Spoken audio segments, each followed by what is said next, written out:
Hi, it's Ike from Groovy Entertainment. Today we got a book to read for you. Today, book of the night, The Moon Disappeared from 1991. So let's get started. It was a still, clear night, and the full moon was looking down on the forest and smiling. She could see the top of the trees, swaying in the wind. She could hear the animals calling to their children to come inside and get ready for bed. The moon became very curious. Every night I give the animals some of my light.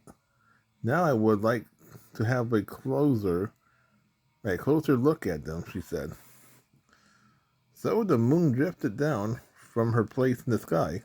She made her way closer and closer to the earth, and her brightness lit up the forest with a soft golden glow.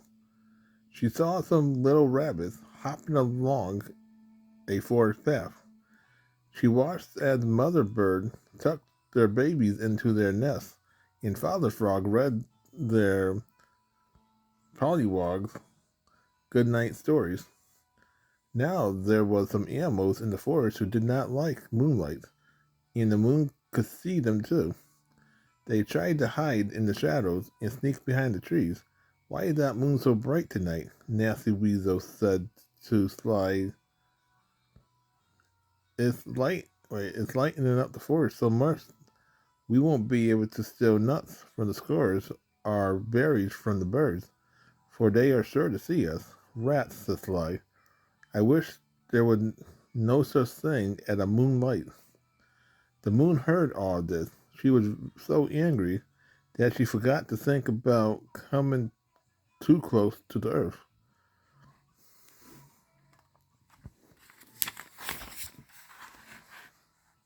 Suddenly, she found that she was caught in the branches of a big oak tree.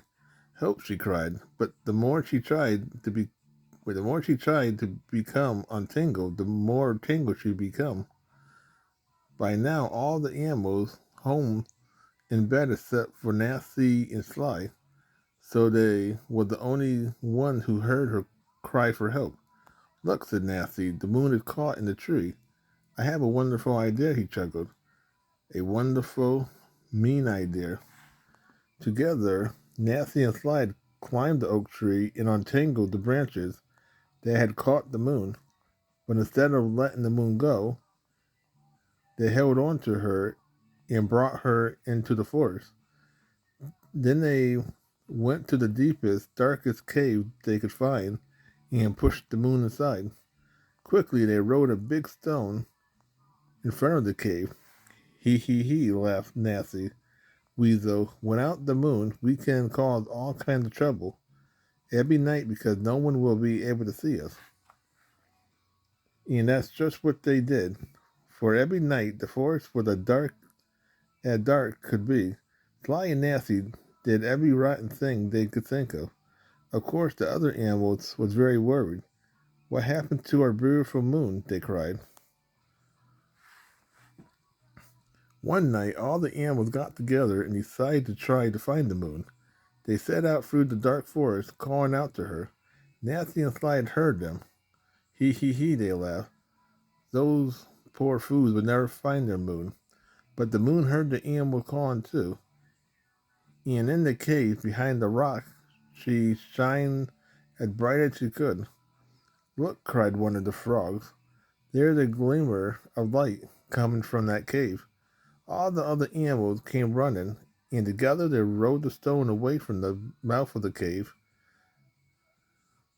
The forest was no longer dark, for there was their moon rising slowly into the night sky. "Uh-oh," said Sly and Nancy, for the moon seemed to be shining right on them. "You should be ashamed of yourself," said a mother owl. And as all the animals watched Sly and Nancy off into the darkness part of the forest in disgrace, and that's where they stayed. But the beautiful moon returned every night to smile down on the world from her place in the sky. So that was The Night the Moon Disappeared for 1991. So if you like, subscribe, share, and comment, have a groovy day with another video coming out real soon.